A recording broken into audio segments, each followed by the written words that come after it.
Welcome to Mattys Mental Health Podcast, aiming to spread awareness on mental health by sharing the real life stories. Right, I'm here with Dr. Mercado-Marmarosh. How you doing this morning, doctor?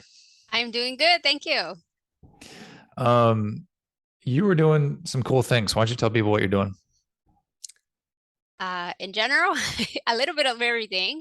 I'm a family medicine physician, and I'm also an ADHD life coach for other physicians.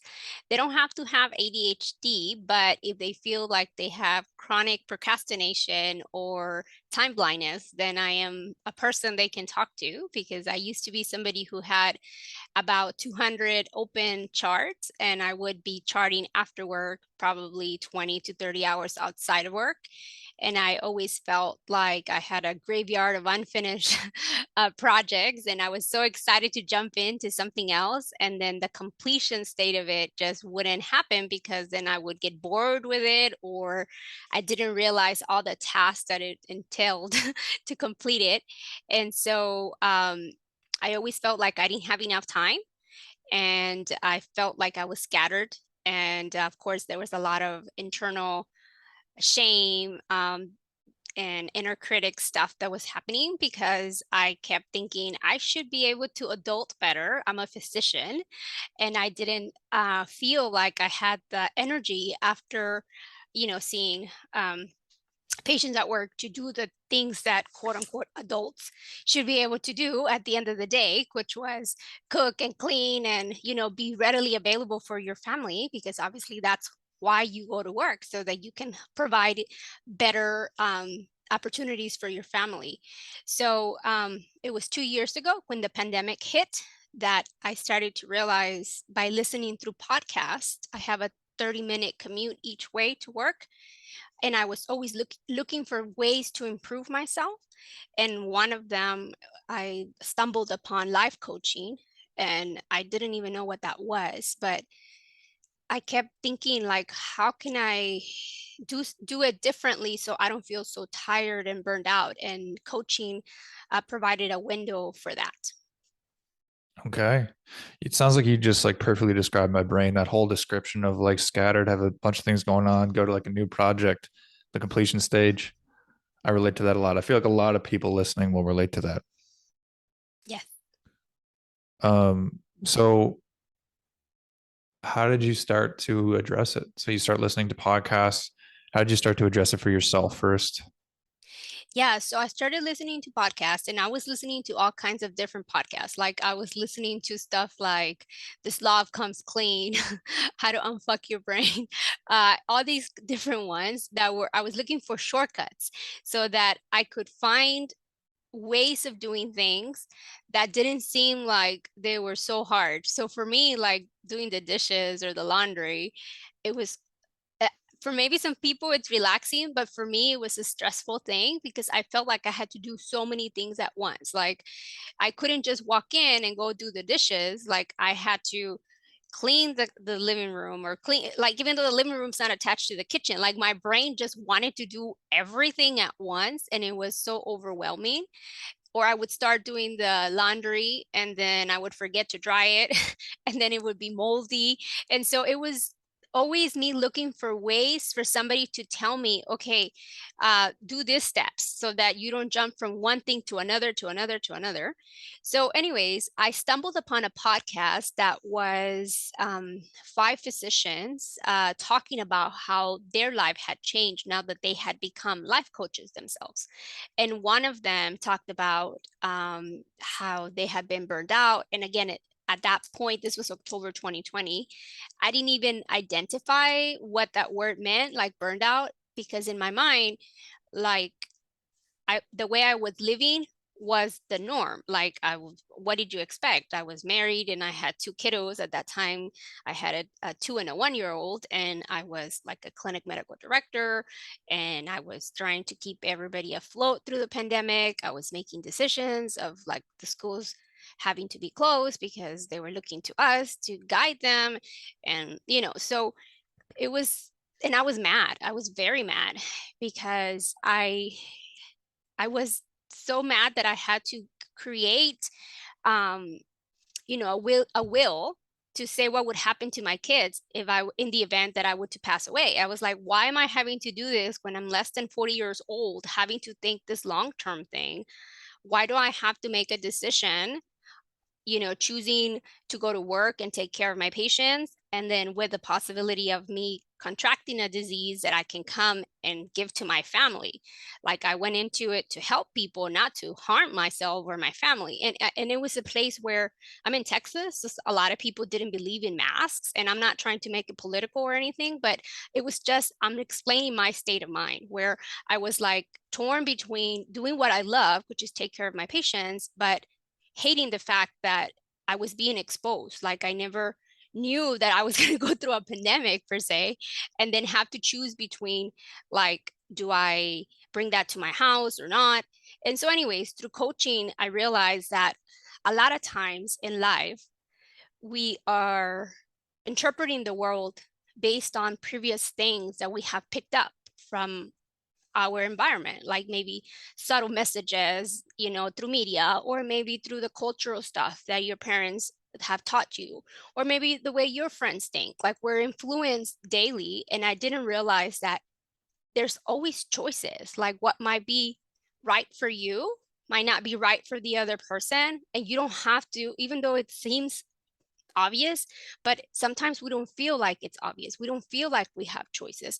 And so I realized that I was living from a place of reaction, like I was reactive to everything that was coming at me, instead of living from a place of me deciding in purpose, what is my intention for today?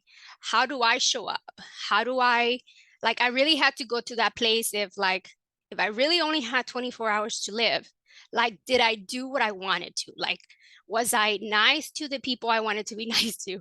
Did I talk to the people that drained me, or did I ignore them? Or did I walk my kid to the park, or did I read, or did I, like, I really had to get to that place to where I had to start to prioritize and ask myself, like, is this that I'm about to engage in, is this my emergency or their emergency? And is taking care of that gonna move me towards the intention of the life that I want to live, or is it gonna take me away from it?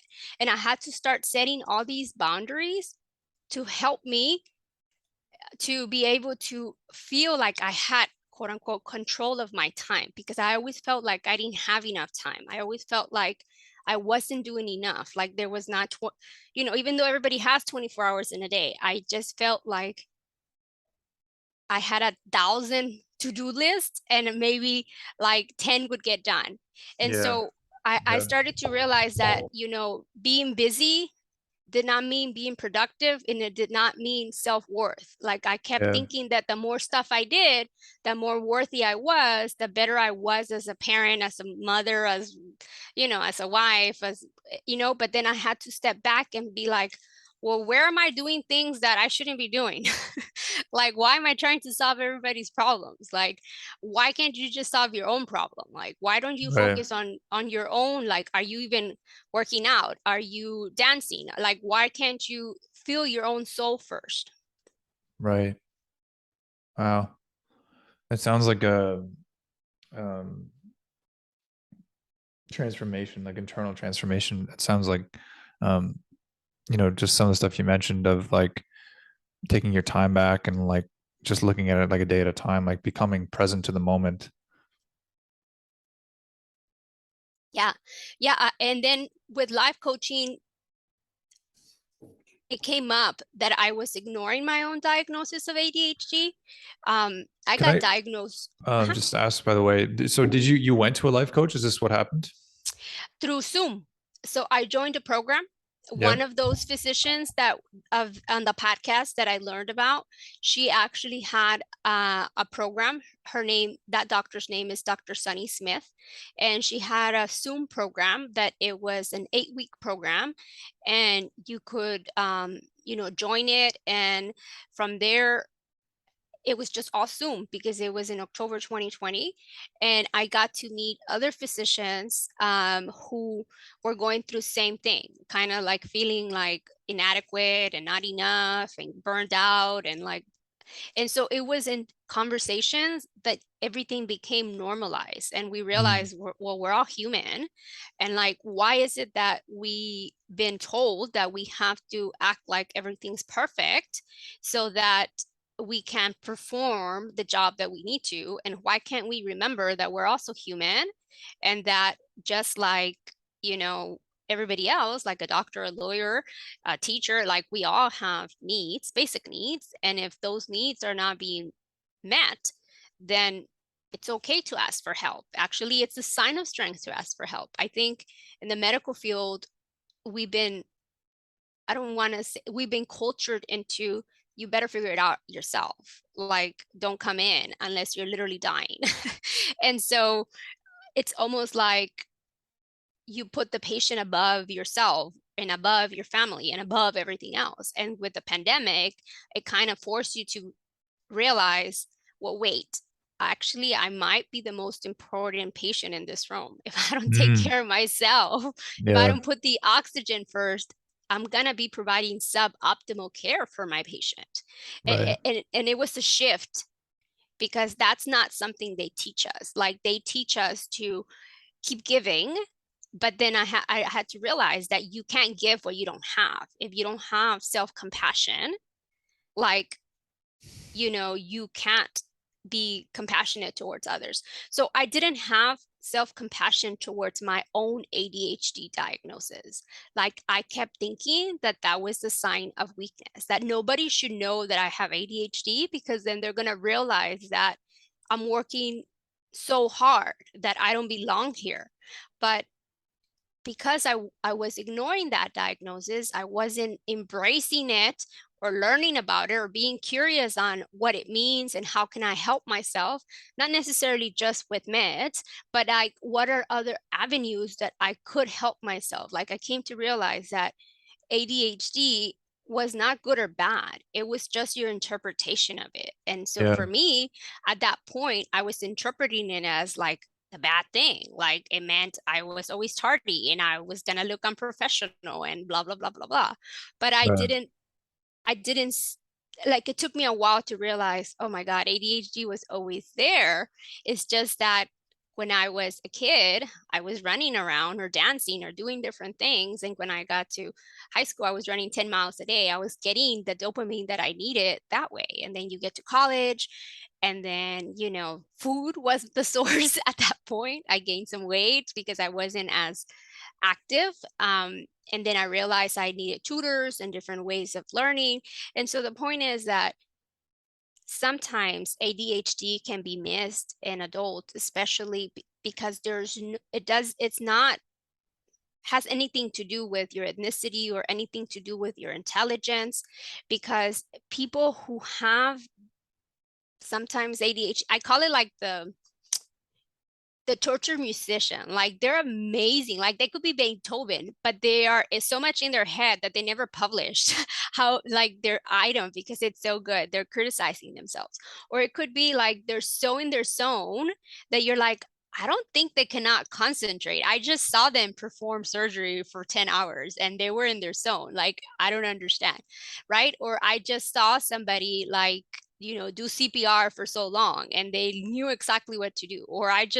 And so that's what I'm trying to say. Like, sometimes we all have an area that we excelled at, and then there's other areas that maybe are boring and we're like, we don't even want to look at, or we're like, oh, we can't adult there, right?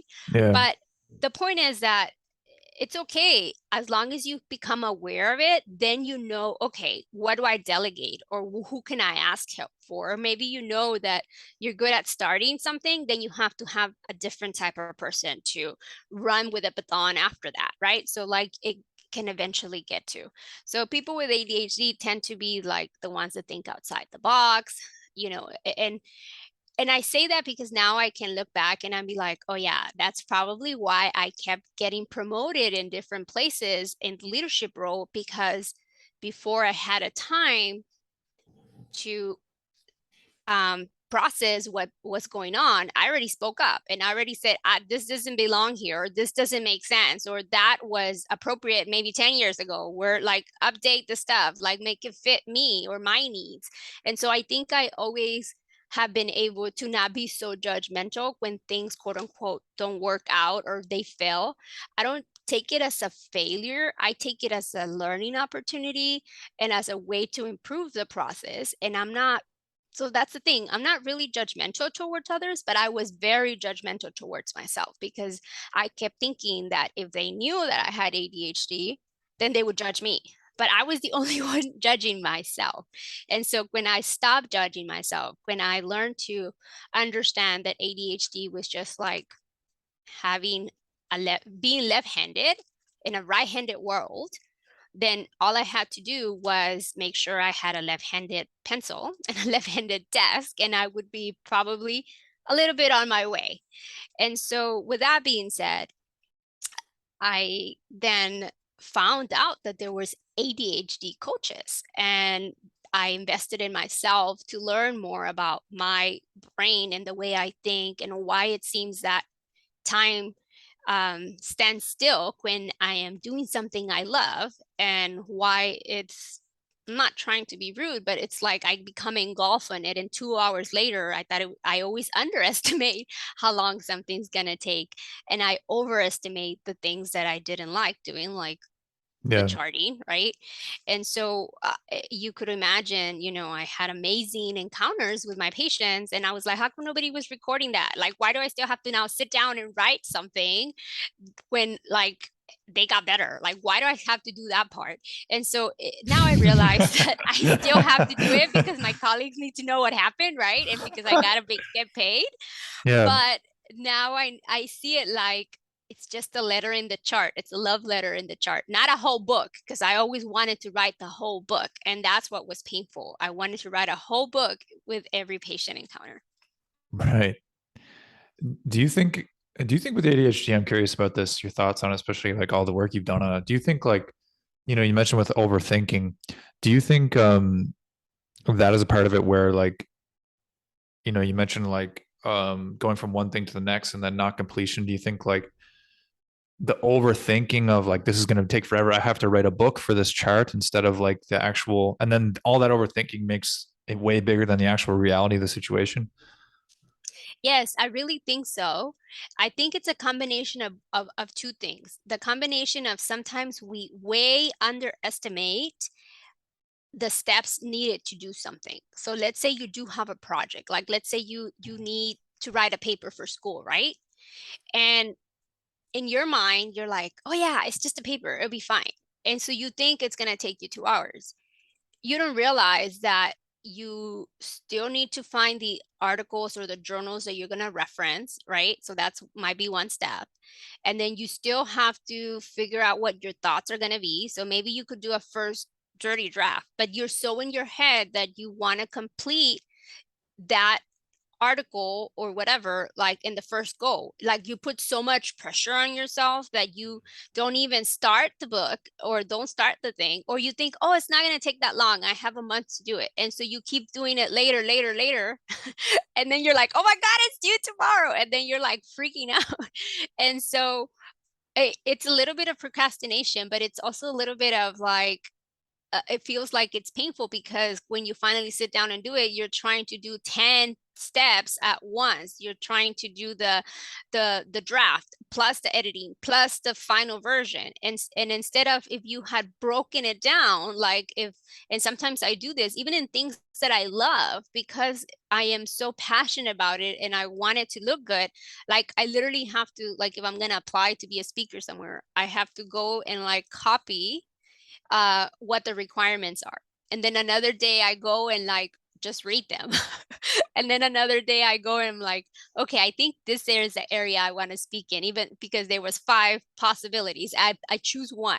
And it sounds silly, but it might be that small little touches like that, 5 minutes at a time, give my brain the a possibility to then process what it is. If I don't break it up like that, then it feels like a task that's just gonna freeze me and I'm never gonna do it because I'm gonna be so much in my head that who am I to do that, and da da da da da.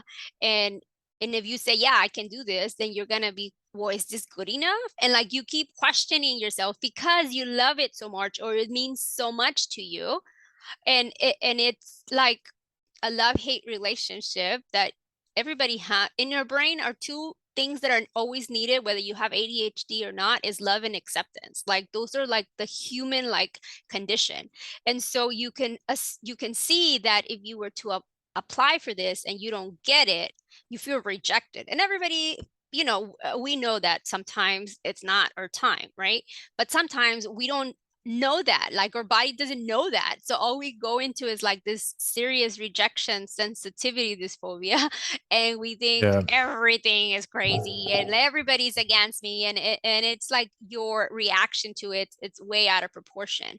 And so then instead of saying, oh, it's okay, well, I grew as a person in applying this, I was courageous enough to apply, and like instead of thinking it that way, you're thinking, well, that's right, I never belonged here. Why did I even apply? I shouldn't apply it later on. So this is to say that if you at least understand that you're reacting the normal way anybody would have reacted, then you create safety tools or safety nets so that you keep going despite the quote unquote fear you might have that you're not going to be um, accepted to do whatever, whether it's accepted for a job or asking somebody to marry you or somebody to date or whatever, right? And so we don't realize that the same pathway for fear and excitement, they're in the same neurological pathway, and the difference between them is with fear we hold our breath and so you feel constricted. With excitement you actually breathe out, so it's exactly the same one, but that's really the difference. So what I'm saying is when you have fear of something, it doesn't mean stop and go hide. It means keep going, baby steps, breathe through it, and you'll probably get there. That's awesome. That's really good advice. I think like just going back to what you mentioned about like leaving things to the last minute, and like I think yeah, I know I've been there so many times in my life. I know like a lot of people listening have been there as well. That's like the classic thing, you leave it to the last minute. Um but I think that's an interesting point with the fear that comes up around like, and then I think with ADHD or um I don't know, maybe people that may just feel that way, where it's like that all those thoughts are just going crazy, and like now you left it long and now the thoughts are going crazy, and the fear of like, oh, I'm going to be a failure, and now I got to spend 10 hours doing it, and like I got to do everything at once, my brain's all over the place, and um there's all this fear behind failing or not being good enough or whatever it is. Yeah, and it's not that I don't want to sit here and pretend like that's still not something I work on the daily, right? But it's something that now I have at least become aware. And now I say, okay, I know I have 60,000 thoughts that go through my brain in a day, and I am not my thoughts. Like my thoughts are just there to try to help me survive the world, because some of these thoughts I learned from my family, and now I get to question them, like, is that thought really helpful in this moment? Or or maybe it helped me because it got me here, but maybe where I'm going, I need to adapt that thought, or I need to let go of that thought because it's going to prevent me from going forward. And so it sounds easy, but it it's not so easy when you're not even aware that you have that possibility to think about your thinking. And that's what makes us unique with our brain, that we can, if we're in a panic mode, again, if you breathe through it and then you ask yourself, okay, what do I need right now? Like, am I panicking because I need to pay my bills, or because like I'm late, or because I haven't eaten and I'm mad? Like, what is it that I need in this moment? It like kind of brings you back and then you go forward, right? And the thing with the procrastination or leaving it to the last minute, and we swear we're never going to do it again. The reason that keeps happening is because not until we're up against a deadline do we create enough adrenaline, and that helps us like focus, like hyper focus. It's kind of like dopamine comes out and all of a sudden like the sky clears and then like you do whatever you need to, right? And you swear you're never going to do it again because whew, you got through that, right? And so then the next 2 or 3 days, you burn through your adrenal glands and then you're fatigued and tired and you kind of like crash, right? And you're like, I'm never doing that again. But then another deadline comes and you do it again. And so if you're constantly doing it again and again and again, that's why you feel so tired most of the time, you know? So, um, and again, anxiety, depression, ADHD, sometimes they all can be intermingled. And sometimes people are misdiagnosed. They tell them they're depressed and anxious, but are they depressed or anxious? Because they have ADHD and it just hasn't been like diagnosed yet. And they're so frustrated that they feel like they can't meet their potential. So, with me, when my patients come and see me, like I test them for all three. I screen them for all three. Whether they're coming in saying they're anxious, I'm making sure it's not ADHD or depression. If they're coming in saying they're sad, I make sure it's not, the other two and vice versa. So I always try to make sure. And I usually start to treat them if it is ADHD first with ADHD meds, because within 30 minutes of them taking the meds, like they can go from having 25 tabs open to like 5. It doesn't mean that all of a sudden they have all the tools, but at least it's a faster way of one of the tools to start to see, okay, now what can I do so that I can learn how my brain thinks. So I have enough start to create behavior systems that will support me without meds, because again, meds are one of many things you can do. Like, so maybe you could do exercise, maybe you can do meditation, maybe you can have a low carb diet, maybe you can ensure 7 hours of sleep. Okay, so first question, and I mean, I guess you don't have to get into like, I guess the nitty gritty details of like a diagnosis, but I mean, what would be like the key thing? Like if someone maybe they think they have one of those three, like ADHD, depression, anxiety, or they have one of those and they're not sure what it is. Um, is there anything that you could tell, like maybe someone who's listening or share that like would be an easy way to differentiate between like what stands out with ADHD that's like, oh, I know that's ADHD, or what might be a clue? So with ADHD, the way I can usually hone in on the diagnosis is that people will describe that they feel like they know what they want to do. They just can't seem to get themselves to start it. And it's almost like, you have to do that test, or, you have to, clean your house or something like that. And like in your mind what you should be doing, but somehow the task of doing it, it's like you never feel like you're meeting your potential. And so, and sometimes, yes, you're the hyperactive kid who's running around, is in trouble, right? But like I said, your intelligence is not just determined by that, because there's an ADHD component to it where you can be inattentive. You're like the perfect kid in the back of the classroom who's daydreaming. And so you're not causing a ruckus and you can be missed.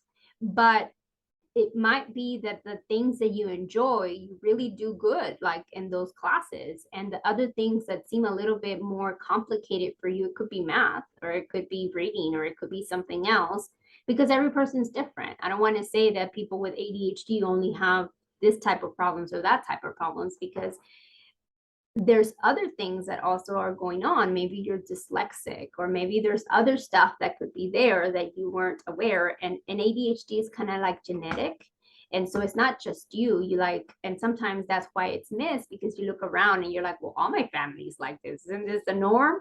And so it's hard to tell, but sometimes they tend to be frustrated or irritated, or they are judging themselves for not being able to perform to the level that they wish they could. And so I always describe ADHD almost like having blurred vision, and you're not even aware that you have blurred vision because nobody had given you the glasses. So if they gave you the glasses, you're like, oh wow, I can see now. But you didn't know because you just got used to having to squint, right? And having to like do whatever to compensate. And so sometimes you don't realize this, and you're encouraging your kids, or you as an adult, to do what you want to, and you, even though you have that motivation because you really want to, like this is something you want to do because you love it so much, you might push yourself to do it, but you kind of always miss the mark.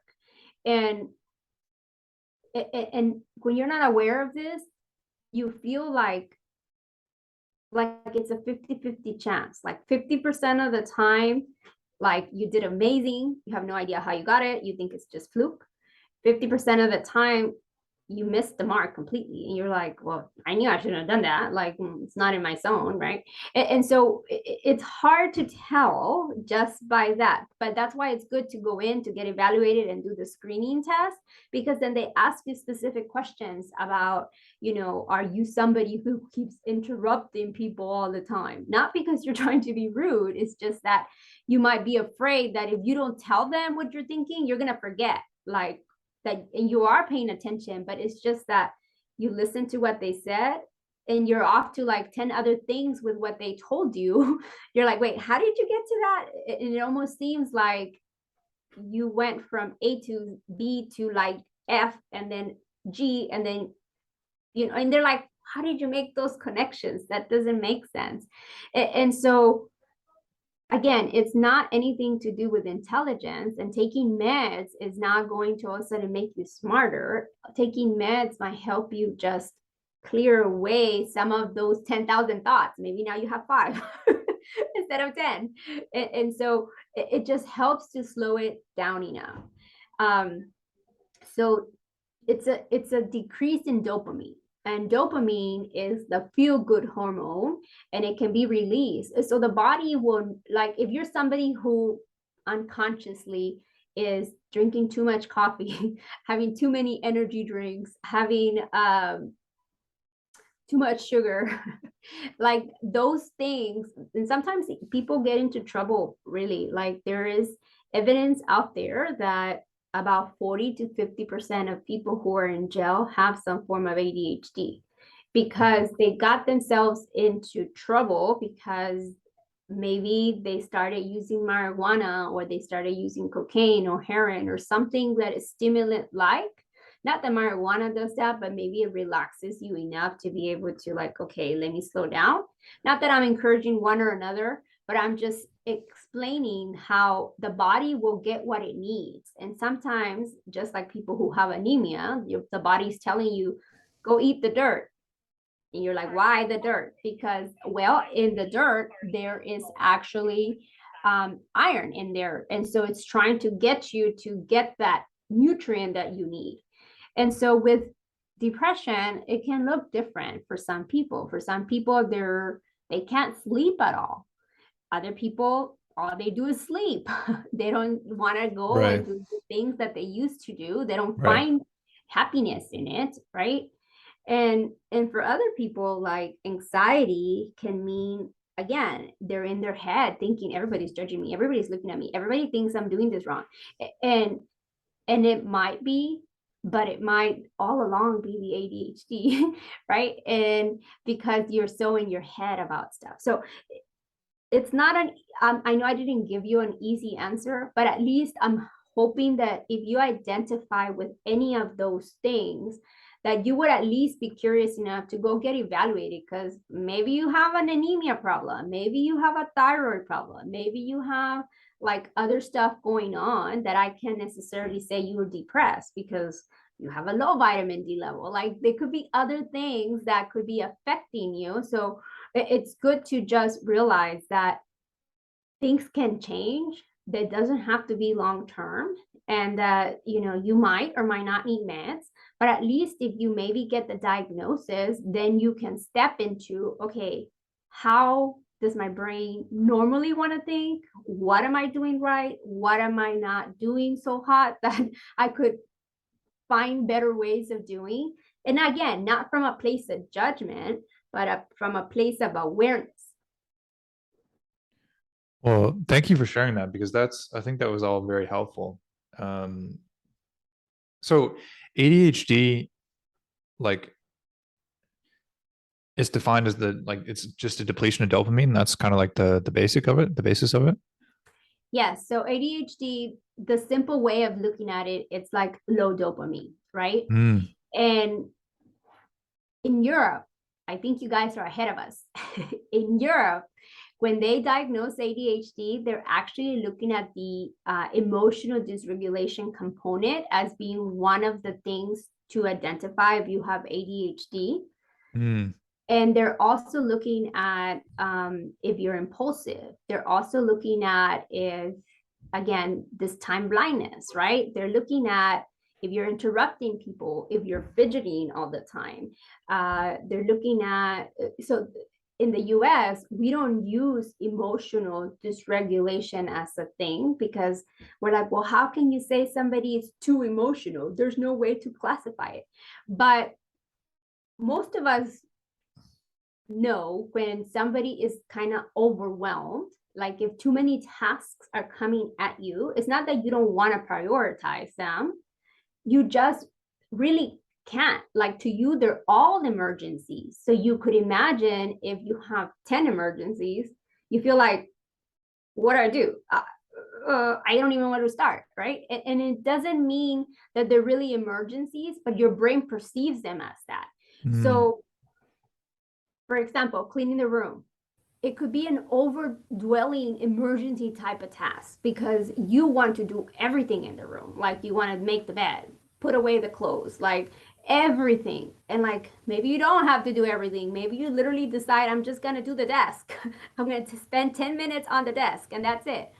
And if you, so for somebody without ADHD, they don't have that type of like, problem, so to say. If you ask them a question, hey, what do you think about da da da da da? Somebody without ADHD is going to answer you the same exact answer today, tomorrow, and 20 years from now. They're going to tell you the same exact answer. Somebody with ADHD, if you ask them a question, today I will respond on how I'm feeling about it. Tomorrow I'm going to tell you how I'm thinking about it. And sometimes they don't match up. And then you're looking at them like, well, didn't you just say yesterday that da da da da da? And you're like, yeah, that was yesterday. So, and so it's like almost mixed messages. And so you can see if somebody who is your partner and they don't have ADHD and they're like, I don't understand you. I listened to what you just said yesterday. And how am I still wrong here? And then you are like, what? You weren't paying attention. And so, and then you get into this like, there's a book called, if somebody out there has ADHD, or you might suspect you have it, there's a book that is called The ADHD Effect on Marriage. And it's interesting and it's kind of brutally honest, where if we are not aware we have ADHD or we're not giving ourselves those tools of awareness to help ourselves with understanding the way we are, how we can almost become a nag. Like other people are having to kind of do things for us that we don't even realize because we're like so care, so spontaneous, so in the moment. And they're like having to do the things like, did you pay the bills? Did you da da da da? And you're like, stop, why are you nagging me, right? Like we have plenty of time to do that. And then of course something more exciting came along, and then it looks like the other partner is almost like becoming your mom or your dad, trying to just make sure that da da da da happens. And so I say all this because, again, the more you understand yourself, even if you don't have ADHD, but if you decide, okay, how am I going to create time for me? Like you really do have to plan. And not none of us want to plan, but by planning I mean like, what are 2 or 3 things I want to get in my week this week, like so that you're thinking about it for like 20 minutes at a time on a Saturday or Sunday.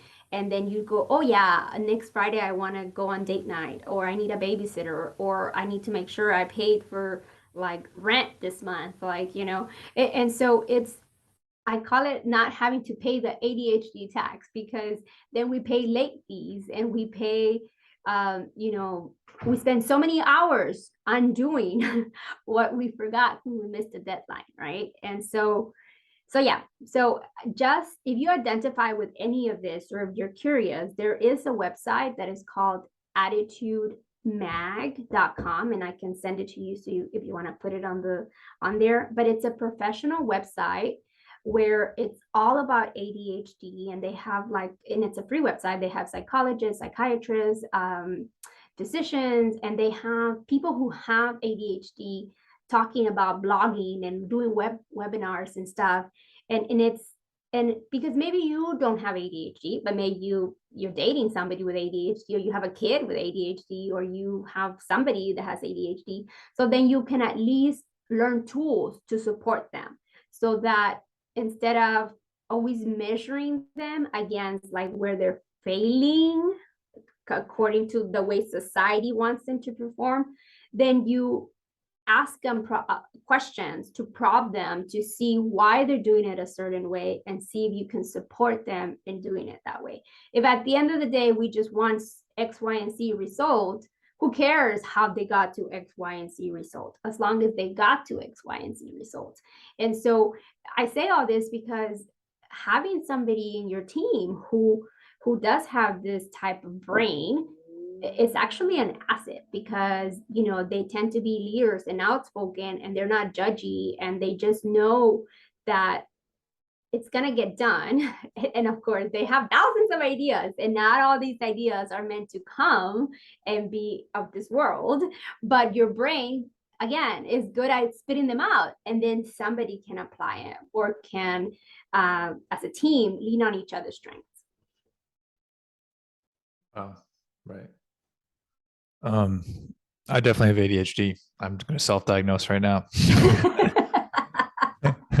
Well, now we got to go see that website. Yeah. Literally everything you said, I'm like, yes, yeah, do that. Yeah. That's how I think. Curious, what have been the big things that helped you? I think the main things that have helped me is, and I don't know if this is something that is just me being like a hyperachiever or whatever, but I think I began with an end in mind, and then I work backwards. So I try to imagine what I want. So for example, if I want to go home with my charts closed, before I start my day, I have pictures of my family, and I have my kids, they're facing towards me. I'm looking at them instead of away from me. When people walk into your office, they're towards me, because I look at it for a couple of seconds and I'm like, I want to come home to that. And I envision how I'm going to feel at the end of the day. I'm going to feel so relieved that I did an amazing job at work.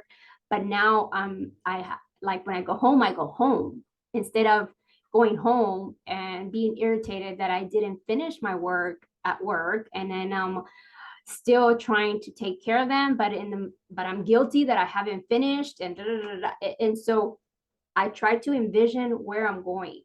So whether it's a vacation, and so that's the beautiful thing about this. When you realize that I have a choice, I can choose to be overwhelmed, or I can choose to decide that I'm going to do my best. And my best sometimes just means I showed up. I didn't brush my hair, but I showed up, right? And some other days I'm like, oh my God, that was such a smooth thing. And so it's in making decisions ahead of time. So if you're trying to lose weight, on Sunday, deciding what am I going to eat the rest of the week? I know it sounds silly, and nobody's like, well, I just want to wait till I feel like it. Well, that's the problem. When you wait till you feel like it, you're going to be spent, and you're going to go to the drive-thru and get the pizza because you already made 1,000 decisions throughout the day. Why do you have to make another one?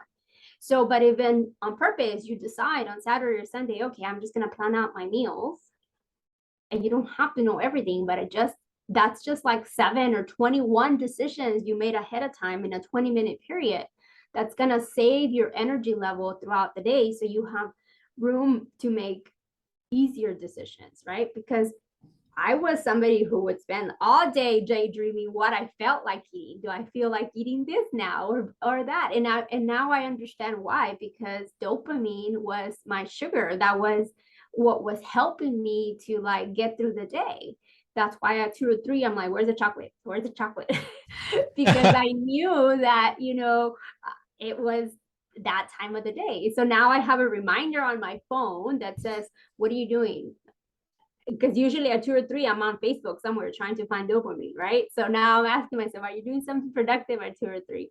So I'll try to do like a tapping or a form of meditation at 2 or 3 instead of going for the chocolate.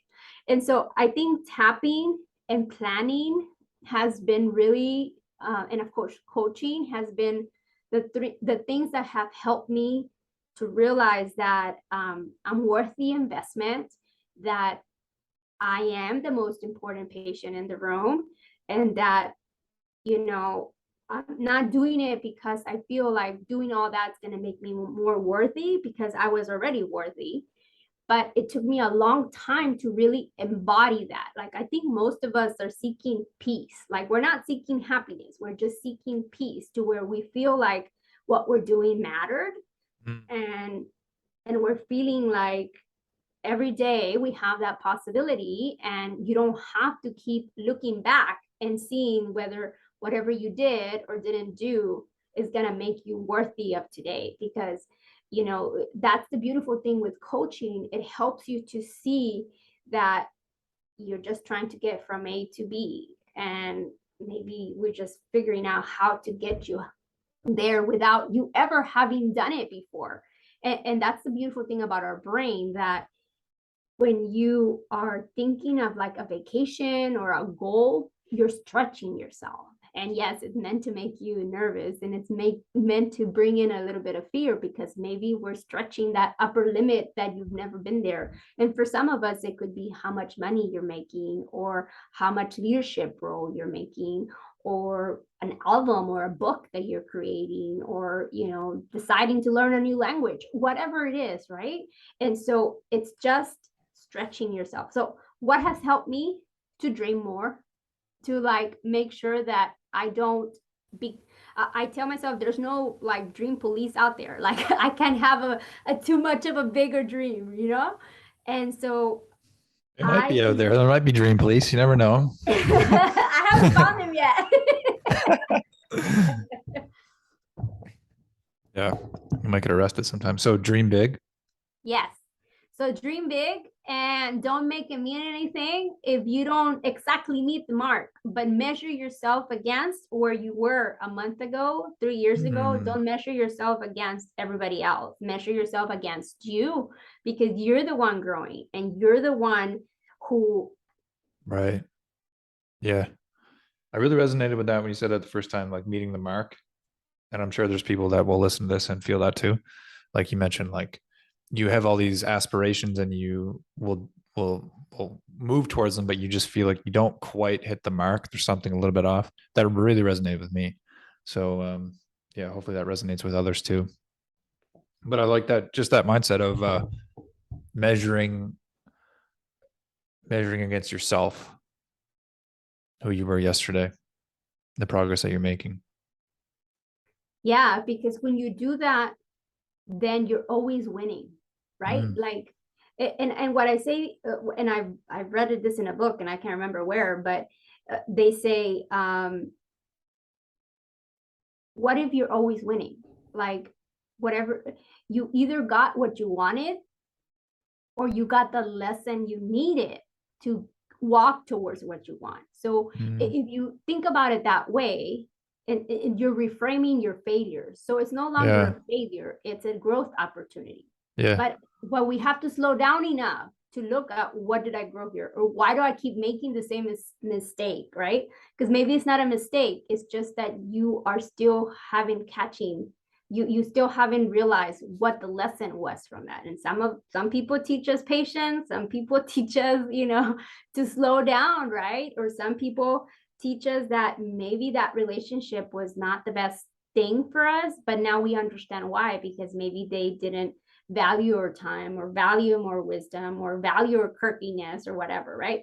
So I really feel like you don't have to necessarily mold to everything, but you need to know, okay, what do I want? Like, really ask yourself, not in a selfish way, but really like, what is aligned with me, so that then you walk towards it, or see who else is out there who who can teach you things, so you don't have to keep reinventing the wheel yourself, you know? Right. I think that's just a really good message in general, like the whole dreaming thing and like what do you really want in life, you know? And not like holding yourself back, like you said, like the dream police, like being like, um, you know, I can't dream too big because that's too big and too scary. Yeah.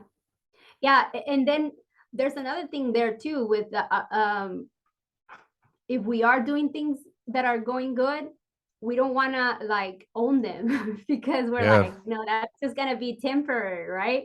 Or if we are doing things that are going well, you're like, well, I better not keep doing that because all of a sudden I'm not going to have time. Right? Like again, I say this because it's not just me, it's everybody goes through that. And so being aware that we all have several thoughts, and sometimes saying them out loud would be exactly what we need to say. And sometimes we are afraid because what are people going to think, or that's too shameful or whatever. Mm. But I think sometimes you just have to say what you want, and then the universe will conspire and make it happen if that's what you want, right? Mm-hmm. Yeah. If you, um, it starts opening up when you are specific about it and you open your mind and say, this is what I want. Then you're moving towards it. Everything you see, it just, you know, you can think like people may think like, you know, like the whole universe thing, like that might be like woo woo, but it's also just like, you know, maybe even just on a common sense level. It's like, yeah, if you're like aiming your energy and everything you do every day, like this is what I'm going to do. It's like, and everything you see in life, like everything's moving towards that. Of course, that actually will start to happen if you start like taking the steps towards that. Yeah. And remembering that your brain is conditioned to think of the negative. Mm, There's nothing wrong. Like that's just the way it's conditioned to help you survive. But then you being aware of that, being aware that life is 50-50, that we're meant to go through all the emotions, and that emotions are not good or bad, but they're just a compass. And to understand pain, you understand happiness, and vice versa, because then you wouldn't understand pain without happiness, right? mm. And both of them are gonna help you grow. And nobody is like, ooh, sign me up for pain. Yeah. But but it's when you're going through that, like most of us have transformed through deeply through something like that, right? And again, I'm not saying this so that all of a sudden I'm trying to say, oh, just think positive. I'm not trying to do this positive toxicity that sometimes people get into. What I'm saying is like, allow yourself to feel everything, knowing that if you really step into it, it's really 90 seconds. That's how long like that fear is going to stay, that happiness, that anxiety, whatever it is, it's really 90 seconds. If you can breathe through it through 90 seconds, like you're okay. And most of us, we spend years avoiding that conversation or doing different things because we think it's harder than it is, but it's really only 90 seconds. And we can do stuff for 90 seconds. And so I think it's in it, I'm in a position where I'm able to use science, and I'm able to use you know, growth mindset and coaching and different things, and I'm opening up myself more to uh, tapping is, it's called emotional freedom technique, which is a cool way. It's meditation, but it's a cool way where you have like a scale of 1 to 10 where you say, okay, I'm angry. My anger is 10 out of 10. And then it goes through like positive affirmations and da da da da. But it still says in there, but I love and accept myself. So even though you are very angry and you want to do blah, blah, blah, blah, blah, I still love and accept myself. And da, da, da. So it doesn't say that let's take away anger. It just says it's here. I'm going to process it. And so at the end, you then say, okay, now I'm at an anger of a 6. Maybe you're not at a 0, but it still gave you enough for you to calm down and not let the rest of your day just go to blank, right? Because we all get into that funk. And so I think realizing that what you focus on will happen.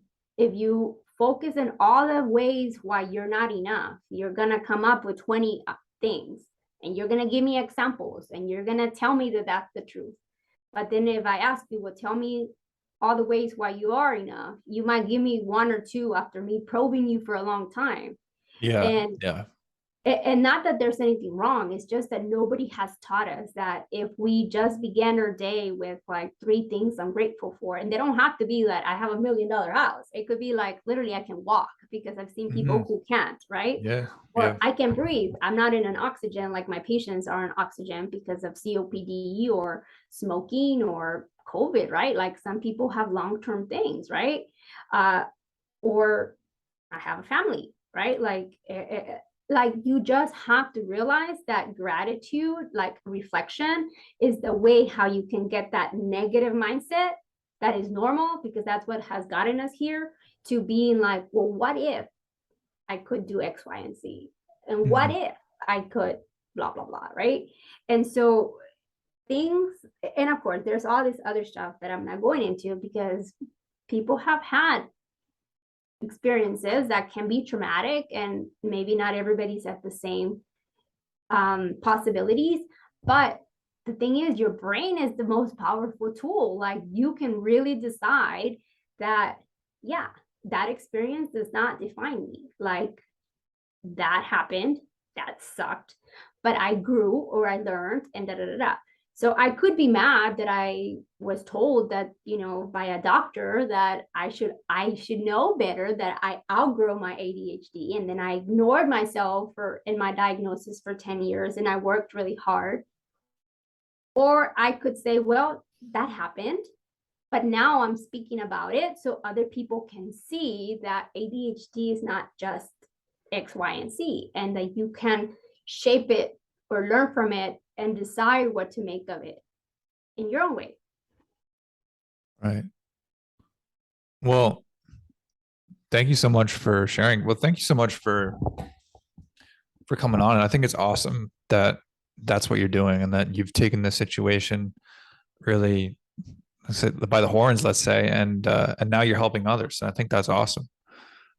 Where can people find you? Where can people find you? Yeah, so my website is adhd-lifecoach.com. And you can find me on TikTok or Instagram, Beyond ADHD Life Coach. And I do have a podcast too. It's called Beyond ADHD, A Physician's Perspective. And so, yeah, reach out. Right now I'm coaching just physicians, but I have been a speaker, and I am a guest coach in other people's programs. Like I'll support, kids or high school or parents or anything. I can come and talk to them about emotional dysregulation or executive function techniques or different things. Because like I said, the more that you now understand how to support somebody, you realize that, spanking them and putting them in timeout is not necessarily gonna help them to have tools to not do this behavior over and over and over. If they knew how to do it, they would. It's just that they don't know how. And I'm not trying to excuse them, because I really do believe that ADHD starts and ends with you, but it manifests in all the other relationships you're with, right? And so that the more that you understand yourself, then the better it is. And again, even if you don't have ADHD, if you just ask yourself, like, what are my strengths? And I don't want to say what are my weaknesses, but what bores you, or what drains you. Like there's stuff that powers and gives us energy, and then there's stuff that feels like depleting, right? And then realizing if spreadsheets for me. I coach people all day long, but give me to a spreadsheet, I'm like pulling my eyes out. Yeah, exactly. Yeah, my husband finally made me do a spreadsheet. I'm so glad that he helped me do that, because like before that, I wasn't even aware of how many like coaching clients I had, or who had paid me or what. And he's like, come on. He's like, who would do this for you? I'm like, it's all in my head. They're like, oh my God. And so, sometimes you just have to adapt to a different system, and you don't have to go all out like he wants me to have it, but I put stuff on it and I'm like, you sort it out. It's all there. Right. So you just do it your way. Right. Well, I want to say, yeah, just thank you. Thanks so much for coming on. Yes, thank you for having me, and thank you for being this platform, because mental health, we don't give it enough credit. Like,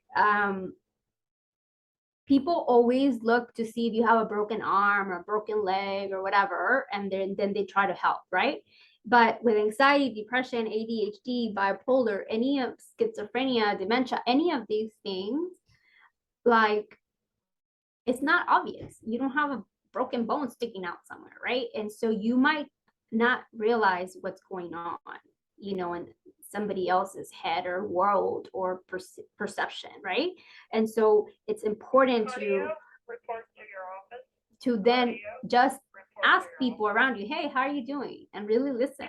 Or if you see that I'm so grateful that somebody pointed out to me, hey, Diana, you're working too hard. Like, I see you studying 100 hours. Is something else going on? Like, why are you retaining enough information, right?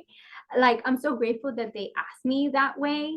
And then I went and got evaluated, because I might have never known, and I might have never been able to then provide safety nets. And I eventually would have burned out, because even though you might be doing something you love, it becomes taxing when you are doing stuff and it doesn't seem like you're doing it fast enough to keep up with the level that is needed, right?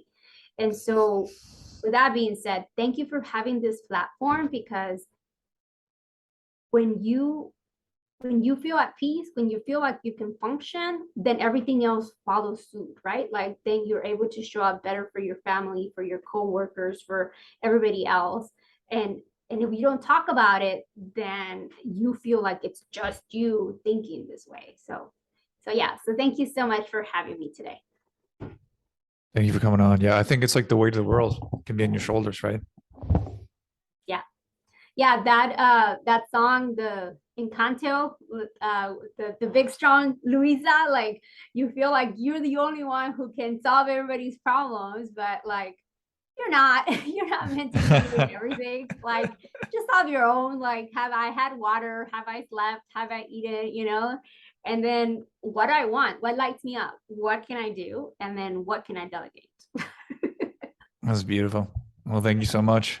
We'll talk soon. Everybody go check out her stuff.